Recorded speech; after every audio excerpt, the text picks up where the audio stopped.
What's up, everybody? Welcome to a mega ramble here. It's gonna be basically a fancy, long-winded, hence mega ramble. It's gonna be Warhammer Fest 2019 specifically, followed by my things that I like to see from GW's encampment of stuff, whether it's them or products licensed through them. Um, so I'm not gonna go over everything Warhammer Fest because there was a lot there, but I'm gonna touch upon key things I really thought were cool and just give you my thoughts on it, my take on it. It's going to be a bunch of slideshow pictures or style video with a bunch of stuff from the Warhammer community site, so you can check it out yourself if you want to. Run this in the background, do what you do. That's kind of what these are all about. Feel free to share your thoughts on what I mentioned, your thoughts on what I'd like to see, what you'd like to see. Hit that subscribe button, be a part of future conversations, and let's have some fun on it. So first things first, this is a quick honorable mention. Kill Team Elites. The cover art is awesome. I just wanted to say that. The Terminator leading a squad of Primaris. It just looks really cool. From there, one thing they do show us in Warhammer Fest is a actual Sisters of Battle model painted up, which is cool to see. You know, a year ago, they basically showcased Sisters big in Warhammer Fest coming. Later this year, they will be out. And this is a special early release model they're going to have. And she stands on a really big base, so she looks suitably epic, but her scaling is very much in line with the old Sisters of Battle model, so she won't look out of place there. This model is based on the cover art for, I believe, Faith and Fire, and it's so faithful to that art, and I think that's fantastic. GW really has the technology in place these days to do their models justice, and I just want to see more and more stuff based off of actual cover art or other art because it looks glorious. So very well done, very good detail. Looking forward to more Sisters of Battle stuff. With that said, the first thing to just absolutely tackle in this ramble is going to be contrast paints, Citadel color contrast paints. I'm honestly a fan of what I'm seeing, but I'm not going to just jump on the hype train or hit it with the hate wagon. I am going to wait and see. One thing I'm a little leery of is that it is a rattle can base coat. There's two different colors you can base for the contrast paint method. Now, a quick disclaimer, this is to follow it as designed. Obviously, once you get the hang of these paints or get comfortable with them, you can go and experiment and do different things. I'm just talking on a as designed approach. They have two different rattle cans. And what it looks like when they show you the ultramarine is that it looks like a gray, maybe a dark gray, maybe a light gray, I don't know. Whatever it is, I'm going to wait for more information on it because I'd rather not use a spray can. It feels a lot of waste with a spray can and all that jazz. I'd rather be able to either paint it on with a paintbrush or airbrush a color that's close. Like I have Vallejo's gray and white for primer, right, that I can airbrush. And if that's basically the same thing, depending upon what color you're looking to get, then I'm fine with that because I would much rather not use a rattle can, as I mentioned. But it's a one thick coat approach. The idea is when you do it, you're getting your base, your shade, and even potentially a little bit of highlighting happening due to the viscosity of the paint. So you're not supposed to thin this paint at all. It's basically meant to be done with a brush. And it's supposed to speed up your painting. Now, I'm not going to say it's going to be 100% what we see in the Battle Ready method when they show us classic versus contrast method. There is definitely a bit of difference. The ultramarine that's done Battle Ready is a little darker, but all around, if this is actually how we could see the main color of an armor be done, I'm pretty excited to try it and experiment myself. We have to really, like I said, wait and see though, and get more information. I think it'd be great for new painters, old painters alike. The more experienced you are, the more you can experiment with it. My immediate thought for experimentation was using it for plasma coil effects and power sword, force sword, magical sword stuff as well. Depending upon what you're looking for, the effect you're going for, you might be able to get an interesting force power sword type of effect or a magical weapon type of effect. Plasma coil, energy coil stuff should be interesting as well. So you can paint on top of it too. So you can do it with the plasma coil and then hit it with a very light dry brush of white to really make it extreme and work. So there's a lot we could do. There is a decent number of paints out too. And on the one picture that I'll have at some point in this ramble where it shows you 4 rows of the paints and 2 models next to each paint, presumably for the bright and darker base coats that they offer for it. I'm really intrigued. Always intrigued for anything orange. The one that's third from the left on the very top row looks very orangey. And I haven't tried my multi-pass paint yet, but that's some more metallic orange. If I can get a non-metallic orange very nicely, I might go with that over metallic orange, even though metallic orange is neat. Random tangent. But always interested in orange stuff. Always interested in yellow because I would like to do more Lamenters. I have one Lamenter test model. He needs a squad. I like to do more. So anything yellow there, I'm always interested in. Anything that can get me to a point on Deathwing where I could then further hit it with either dry brushes or layers or whatever, I'm always keen on as well. So I'll be looking at those colorations to see which one is close, if there is one that's close enough for me. And then Dark Angels Green, the one that looks very Dark Angel green. I'm really interested to see what that offers and how that looks with the dark coat. Just out of curiosity for stuff I play. And just out of sheer curiosity of how it's going to work, the white. You know, when you say you're going to have contrast white, it's like that. How? So I'm just curious to see more on that for the sheer sake of how. So looking forward to just learning more about these paints and eventually experimenting myself. I'm not going to just hate it because it's a GW product or something different. But I will say this. Follow what the head of pseudoscience is saying, I guess, and follow the instructions they have already provided and will probably provide again on how to use these paints, you know, as designed before you go experimenting. Because if you use a paint not as intended, when it's something special, not a standard paint, but something of a specialist technical paint like this is, and you're not met with success, it's not necessarily the paint's fault. You gotta first understand how it works, and then you can experiment with it later. Not that you have to go that route yourself. You can just try it on spare sprue and stuff to see how it goes. But I'm saying this because there was the little technical paint kit out there with a bunch of heavily pigmented stuff in small 3mm pots. Duncan showcased how to do the Alpha Legion blue metallic armor with it by tinting Ironbreaker with the pigments to make it be that metallic blue, which will look very nice.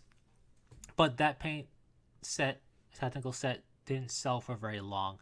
While there were people who were using it as intended and showcasing its strengths and capabilities, there was also people out there on the web complaining about it because they're using it like regular paint, and that wasn't its intention at all. So I'm not saying that caused them to get rid of it, but I'm guessing that was a contributing factor. So I only bring it up because this stuff, if you're going to have it work for you, we're going to have to actually, in the beginning, get an idea of how this is going to work, and then from there, we can go forth and experiment and have fun with it. So I'm looking forward to that myself. As I say more on it, I'll keep my eyes peeled, and if there's something worthwhile bringing up in its own follow Ramble for contrast before it's out, I will. But otherwise, I definitely look forward to picking up a couple of the colors to experiment with for sure and see how the base coating process works. With that said, the Chaos Knights thing was kind of out of nowhere almost. A Chaos kit that's better than the one they had, I'm always for you Chaos fans out there, although Chaos Knights are supposed to be a rarity, but whatever. It's getting its own codex with Warlord traits and relics and the Knight Rampagers and Knight Despoilers. I'm curious to see how much that's going to offer the Chaos folk out there, because right now they're just using the standard Knights codex, but building a Chaosified force with it, which isn't that hard to do. So I don't know what this is going to offer and if people are going to like it or not, because we've had people already convert up pretty much every Knight variant to be Chaosy, and if this doesn't offer you an avenue to play those guys, well, and it doesn't look like it might necessarily, it might just be the Rampager and the Despoiler Knight, and that's it, it might receive some backlash for sure. But what doesn't, I think, deserve any backlash is the Mechanicum transports that finally got requisition approved because the Omnissiah provides. As we basically, by we I mean me and pretty much anybody who watched their preview video earlier, pretty much assumed we were going to get a Mechanicum transport. We definitely did. In fact, we got 2 units that can be built out of one kit. Either the transport, the Scorpius Dune Rider, or the tank, Scorpius Disintegrator. And we're not using any, plebeian tracks or treads to move these vehicles. We're not even using grav tech with grav plates. What we're doing is hovercraft technology. And I would never have thought it to be a thing that could work if you just told me to it in a pitch meeting. But to see in in action here, and the model's aesthetics and everything, it actually works pretty nicely and looks very cool. I like it a lot, to be honest with you. If this came out when they were first out as a model, I'd definitely be more inclined to potentially have a small force and mechanical. I have the kit. I have the Vanguard kit and I think the Ranger kit because I bought them because why not? I built like one model from each, or one Ranger and one Vanguard. I forget how many kits I bought.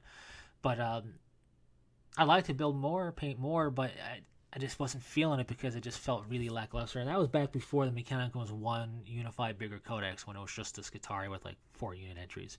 Because the Onager Doomcrawler is cool, but it's not a transport, it's a walker vehicle. Very cool. It's going to look great next to the Scorpius stuff. This retro-futuristic look is very fitting for the Mechanicum. I think this look would look right at home next to the Doomcrawler, no problem. I really like the aesthetic of these guys. I think it looks really cool. And it's about time. It's funny, in thinking on it, this makes the Mechanicum feel that much more of a like official, full-on force to me when you have just a transport and a tank like this, one kit, 2 different units in total, but when you have this along with all the rest of the Mechanicum force can provide, it just feels more like more of a complete, well-rounded, ready-to-go force. And it improves my viewpoint of the force probably more than you might think because of that. It's just nice to have it be well-rounded, especially for a technological force like the Mechanical. Like, I'm not expecting this out of, I'm not expecting some organic transport for the Tyranids, in some really weird, far-fetched stretch way, right? Outside of what they got with like the birthing thing or whatever. But I'm not looking for that. This is the Mechanicum, the seat of technological power in the Imperium. Basically, where's my transports? Where's my tanks? So, finally nice to see it. Apocalypse is interesting. It's got a whole box set to come out that gives you all the rules to play this system. And with punch-out tokens, apparently there's going to be special movement traits to help move Horde armies faster and just move armies faster in general. It looks like there's going to be free rules online for the army as well. On top of that, Primaris are getting a special repulsor heavy firepower tank for that, which I'm always about. I'm sure people are rolling their eyes at it already, but I like it, so I'll give it a pass. But it'll be interesting because it looks like Apocalypse now is being designed to reduce downtime between actions. It looks like they're doing this so it doesn't take a year and a day to play a big Apocalypse game. One of the problems with Apocalypse is downtime, whether you are moving your units, resolving attacks and damage and wounds and everything.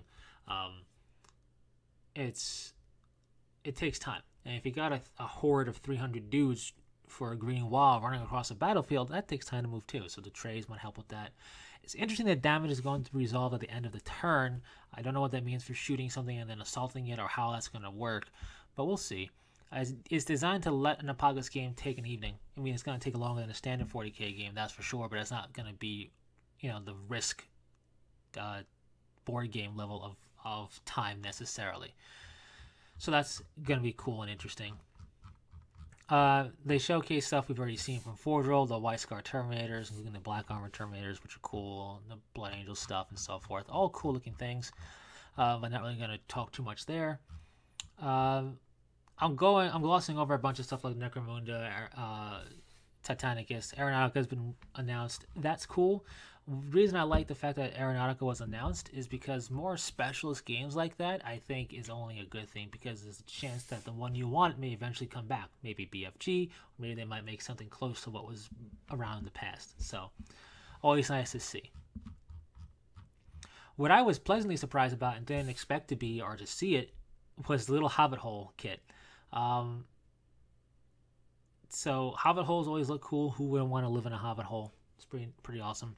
But the kit is just basically the door front, like the front of it with the door, a couple extra window pieces, and 2 chimneys, and that's it. The idea is you gotta basically cut up the foam and shape it and flock it and do everything else how you want, but you can paint this up and stick it right where you want it once everything's ready to be stuck and flocked and everything, and have a really nice, awesome looking realistic Hobbit hole. And that's cool, because who doesn't like Hobbit holes? So that was a hidden gem, I would say, because I wasn't expecting anything Hobbit to be really said or Middle Earth to be really said. So that's really cool. Um, Even if you're not doing it for terrain, but it's for a diorama purpose, yeah, it's gonna be great. Anyways, to kind of wrap things up. Well, actually, I almost forgot. Good thing I'm scrolling through it. Uh, Bandai. We know Bandai and GW have kind of joined forces. So we got the SD collectibles, what I'm sure people will like. I'm not a big fan of the whole SD look. But we have a 7-inch tall action figure Primaris Space Marine. I think that's awesome. It's an action figure and it's articulated. So that means you can move the arms around, repose it in ways. Now, according to its announcement, it's going to be fully painted. Now, I wonder if they're going to offer a painted option and then a bare option for us to paint, and what the price points would be if they do that. Because I'm sure people will want to paint up their own dudes, you know. So, I doubt it's going to be offered in every chapter that people collect and play. So it makes sense that people might want to paint up themselves. I think it's awesome. I think it's silly too, but awesome. It has nothing to do with building an army. I guess you could put it on the tabletop as a Titan, but it wouldn't really make much sense at all. It's just big. But I just think it's cool to have. Depending on its price point, I'd have one just to be a conversation piece in the nerd room. But it's cool. I just think it's funny, and the fact that it's articulated action figure is cool to me. So with that said, let's talk Forge World, specifically, Book 9, because yes, Golden Demon's coming to the States here in 2020 at Adepticon. They got the ever chosen paint competition happening, which would be cool to see. But we have here Book 9 stuff. We don't know when it's coming, but they say that the Book 9 of the Renowned Campaign series draws closer. So that's cool. And with that, we got examples of 4 Dark Angel models.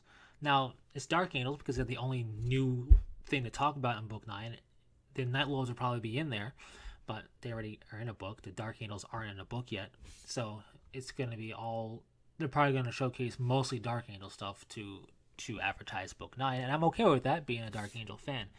And these things look sweet. It's 2 infantry models, 2 dreadnought models. I think it's Leviathan and a Contemptor. They look the part very nicely. Every model's got some type of checker pattern going on, with the Terminator having red checker patterning and the rest having white checker patterning. Something I'm going to have to figure out how to do, because it's definitely what I like to do for my pre-heresy Dark Angels that I want to collect up, because I can't not. But it'll be a bit of a pain for me, because checker patterning stuff, but it works. It's been part of the stylistic stuff for the Dark Angels pre-heresy for a while. The Dreadnoughts look great. I like the use of lion iconography because, well, the lion. There's also one that kind of looks like a potential Disciples of Caliban symbol, like would turn into. Obviously, we know they would not, how the Disciples of Caliban are much post-heresy, not a second founding force, if I recall correctly. So it popped into my head. It's lion themed because their leader's the lion, so it all makes sense. So the Dreadnoughts look great. The Winged Angel on the front of the Contemptor just looks really good, very much in line with the Dark Angels theming. The melted candles on it is also a nice little touch. I like that they're out. They're not lit candles in the middle of a battle. It wouldn't make sense. They would definitely go out, but I just like the way it looks. Looks good. I'm assuming generic Praetor power armor guy with sword and shield looks great. I don't know if he's going to be a special character or not. He looks really cool. He's got an interesting head, unhelmeted head with facial hair. Part of me is wondering if he's a character or not, because because of the unhelmeted head is a very distinct feature of what he looks like. So we will see. I don't know, but he looks very cool. A nice sword, a really cool looking shield, very much Calvinite, monastic knights of the Dark Angels look. I like it. I'm just going to assume for now he's a generic Praetor type thing, and it's a nice look. The posing is simple but effective, and I'm hoping the head is easily removable and separate from the body, because me and unhelmeted heads don't get along. But it looks very cool. Now, the Pièce de Resistance, if you will. I'm just going to call him Deathwing Praetor because he's a Terminator. In Cataphractii armor, my favorite. Outside of the fact that he looks gorgeous in his Dark Angel adornments, if he was just a generic Terminator with no Legion symbols on it, this pose is fantastic regardless, right? It's the posing really helps make it. The ranged weapon raised, the sword in a almost defensive or neutral posing, the wind swept fabric all leads to a very nice central figure pose. I really like it a lot. The fact that it's Dark Angel-y just makes it better for me. But really like what I'm seeing for these models. Now, it's a much sought after improvement from Forge World's short-lived torso upgrades for the Dark Angels. The helmet upgrades are still around because they worked out well enough. They're okay. But the torsos that they did have showcased, which you can actually still see in the Dark Angel Legion's head upgrade set, even though the torsos aren't available, they show the Legion heads on the Legion torsos. The torsos were kind of meh. Only one really felt Dark Angel because it had a sword with like a winged sword approach to it. The rest looked kind of just underwhelming. So it's nice to see a big step up for the details on these guys, and maybe there'll be an updated torso upgrade set that looks a lot better. But these guys look great. Look forward to seeing more models for the Dark Angel. Looks forward to Book 9 announcement sooner rather than later. Definitely want that book. So yeah, that's basically everything that I thought to cover from Warhammer Fest UK 2019. Probably will never go to one because I don't live in the UK, but it's cool to see. I do like the whole live blog approach I do with it to kind of keep us informed. Definitely a nice touch there. What will be announced when about some of the big stuff, we'll just have to wait and see. But overall, I'm pretty excited for some of the stuff to come. Now, with that said, a lot of stuff announced here, and I thought I would further ramble on, long-winded mega style, and giving just a little bit of my thoughts on what I would like to see in the future from GW's camp, be it them or a licensed product or whatever. So in the realm of video gaming, not that you need a video game for anything, but the fact is that they've had some pretty good ones, and Dawn of War 3 really was the weakest of the series, I'm sure. I understand why, but I also thought it wasn't as bad as some people made it out to be.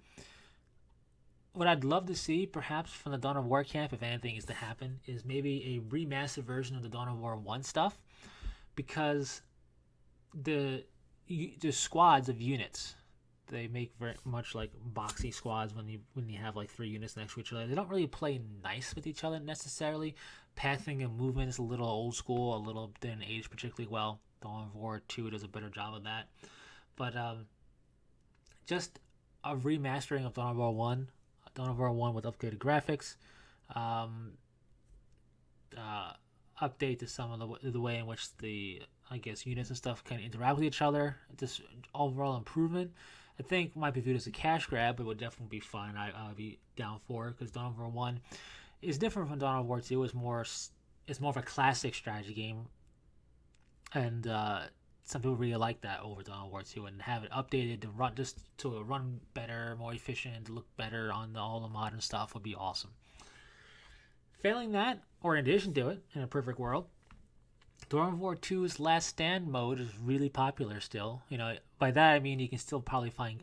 I tried like 6 months ago to get a game, and I got a game pretty quickly for Last Stand. So I would love for a dedicated Last Stand game to take all the unit stuff we have in Last Stand now that we can play as and add to it. Maybe have multiples per faction instead of just one per faction. Maybe, extra maps, different, instead of it coming from all 4 corners, surrounding you, maybe have it only come from specific points, but have a whole lot more come or whatever. Just more to the Last Stand. It's a really fun mode. People still play it, like I said. And I think a dedicated Last Stand game with maybe modes in it and extra maps and capabilities and what have you. Even if you did it with, through Dawn of War 3, but changed up how the units interact and do things, and gave like a super heavy mode and an infantry mode or whatever, I think it could be a lot of fun. So I just would love to see that. But those are two like real wish list things. As far as licensed things go, they have more of this going on, but more is always good in my opinion. Apparel, they actually kind of touch upon apparel in their Warhammer Fest UK live thing, because they do showcase some stuff from Wild Bangarang, I believe, leggings, jerseys, sweatpants, and the like. Just more, I think, like this t-shirty things, ball cap, stuff like that. Always, I like stuff like that. If there was an interesting one, for purchase easily enough, I'm sure people would, and I know I would. So outside of that camp of stuff, what I'd really like to see, whether it's from Forge World or through GW, is the return of the Tomb Kings. There's been a lot of hubbub potential about that, and with the survey, myself and I know a lot of other people put Tomb Kings in as what they'd like to see pretty much everywhere they could in that survey that they did a little bit ago.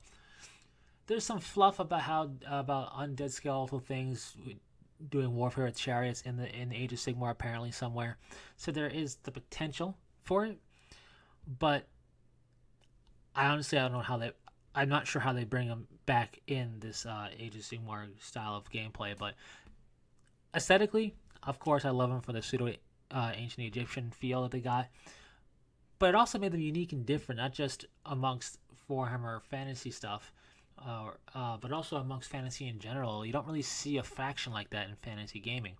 If it's undead, it tends to be vampires, ghouls, zombies, ghosts, stuff, which are fine, but that's not what I'm really into personally. I'm not a big undead fan unless they're antagonistic kill in a video game, whatever. Then yeah, bring on the zombie horde, bring on whatever. But as far as being a fan of undead, the Tomb Kings are really my fandom of undead. Like apparently, that's what I discovered. And as much as this is a 40k channel, obviously, I think the Tomb Kings should come back. They had a player base. A lot of people got really upset. I know some other forces like the Bretonnians also were axed, but I don't follow Age of Sigmar to know if they're back at all. But I just think they're an interesting faction. They're different enough. They're not just reskin undead rules for like the Vampire Council or the undead forces that exist nowadays or whatever. So it would be nice to see that come back. There was a little bit of hubbub about it because there is this Forbidden Power stuff, including the Dominion of Sigmar terrain pieces, which are modular terrain pieces. But that's all very Sigmar-like. So people were looking at the ruins and they saw ruins of a statue with a skull pendant on it, and they were looking at the skulls and going, "Oh, Tomb Kings," and it's like, well, that's clearly a Sigmar terrain piece. As a Sigmar set. So while the Sigmar stuff is pinned up in a very sandstone format, which gives off a very Tomb King-y feel because it's the coloration of it, and the statues are done in a very obsidian look and all that, so of the griffins or whatever they are. So yeah, I get it, but I wouldn't look at that as any type of real proof personally. So I would like to see Tomb Kings return proper. Make them kind of like the good guy evil force of undead, because they don't like Nagash, never did necessarily, or the Vampire Council's not really a fan of them either. Arkin the Black is a traitor to them, for example, and so on.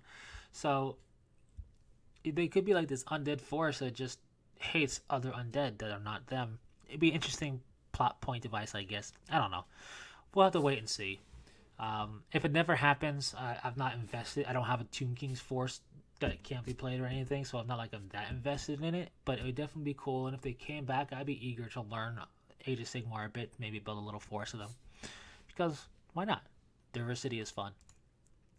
Outside of that, on the 40k side of things, what I'd like to see, and I know a lot of people would like to see, is the modular nature of kits coming back. For example, Primaris are very much have to be built as is for the most part. The hands are on the weapons. If you compare a Primaris kit to a Tactical Squad kit, the Tactical Squad kit is very modular. The Primaris Squad kit is very much clamshell-y in style. Even if it's a compromise and the body goes together a specific way, but then the arms can be posed and done how you want, and left to your own devices to sub out weapons easier and whatnot. That'd be a step up, not just for Primaris, but for all the forces. The Necron Warriors are an old kit, and they do the same thing because they're an old kit. But the Immortals, which were a more recent kit when they were put out, still follow that trope. So that's also unfortunate. So not just for Space Marines, but for all forces, when you have a kit that's multi-part plastic, I feel it's, having it easy to build and hiding seam lines is great. GW's gotten really good at making stuff easier to build and hide the seam lines for these higher detail models. But I think you can have it be easy enough to build, easy enough to hide seams and whatnot, but still have it be modular in nature where you're not pinned down, right? Because, part of the fun for me when I was collecting Dark Angels originally was, okay, once I got to being comfortable building stuff, I could take the extra Space Marine Commander bolter arm or bolter weapon, put it on a Space Marine arm or whatever, and have fun with it. Or I could take the bionic hand holding the chainsword bit from the commander box and put it on an assault marine, a generic assault marine, to make him look a bit different, stand out with a bionic hand and a bionic arm, and just be posed a bit differently for the squad. You could do stuff like that. So when you really limit it, it's almost like limiting you limit the creativity a bit. It's harder. Can you cut and repose? Yeah, but that's much more difficult for a lot of people. And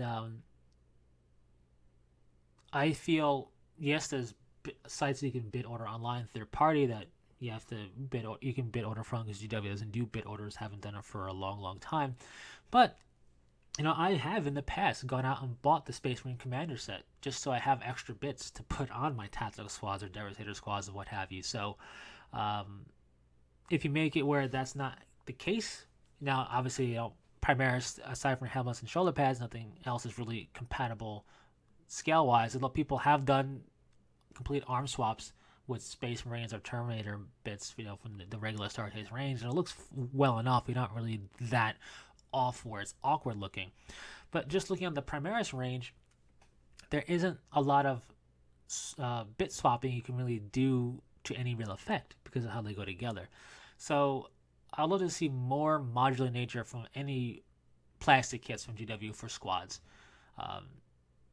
Again, the Space Marine Commander box, fantastic box set. I don't know if it's even still around anymore. I hope it is, because it was a fantastic box set. The Command Squad box / Tactical Squad box, other good examples. So hopefully, for example, the Battle Sisters will have not quite the clamshell nature for everything. Hopefully they'll have a bit more of an open-ended kit design to help out with that as well. But we'll have to wait and see. So that was a big thing I like to see from on that respect, just universally. And yes, the Space Marine Commander kit is still around, so that's cool. Failing that, or outside of that, one thing I like to see for a specific force, the Dark Angels, my Dark Angels that I really enjoy, is I like to see, as we embrace and fill out the backstory of the first founding forces more and more, I feel GW is kind of put in a position where they got to kind of acknowledge that and include the vibes, some vibes that still make sense to include into the post-heresy counterparts. The Dark Angels have always been the first of the 20 legions, right? They are the first. They've always been a technological repository. That's why they have the jet bike. That's why they have these interesting land speeder variants and stuff like that, because of what they're able to uncover still in the rock and all that. So I would like to see more representation of them being the first and kind of privy to tech that's thought lost or destroyed, and less we're gotta kill orcs so we can hunt the fallen. Like, I get hunting the fallen such a big part of what they do. I'm not a fan with how they handle the fallen now. They basically made them near Legion size, or at least near what the Astral Claws were in size when they during the Badab War. Like a small legion almost in size is what now the Fallen are, and I'm just not a fan of that personally. Now, if all the Fallen fans out there, can rejoice because now they got an easier way to explain why they got a full Fallen army, and that's fine. I get it. But it's just, I'm not looking for closure or looking for them to be done with their quest to hunt the Fallen. That's just a plot hook they want to keep around, and that's fine. But even in that plot hook, it's mentioned how it could be decades before they hear anything in relation to the Fallen. They go about the business as a standard Space Marine chapter would. I just feel more and more now, everything that's a Dark Angel, it's like, oh, look, they fought some Eldar. Well, it's probably so they can get information about the Fallen. It's like, or they just fought some Eldar. It's like, oh, they defended against a greenskin invasion. Well, yeah, because they had to go hunt the Fallen. It's like, well, that doesn't make any sense what you just said. It seems like everything now is getting permeated yet again with Fallen activity or hunting the Fallen and everything like that. So, if the rumors are true that the Dark Angel Primarch will be reawakening, that will definitely deal with Fallen, and that gets a pass. But outside of that, if we're gonna have like 2.0 version of codices as we saw with the Chaos Codex, for example, maybe the inclusion of some extra unit stuff or extra war gear stuff for the Dark Angels, just stuff to make them feel more like the first of the legions as they were, because the Dark Angels, obviously, part of that is represented in the fact that Deathwing purely fights in Terminator armor, and that all its successors basically do the same thing. It just shows the sheer weight of equipment that they do have at their disposal. But they also have tech from the Dark Age of technology that they were the only ones entrusted with. Some of that coming forth would be interesting.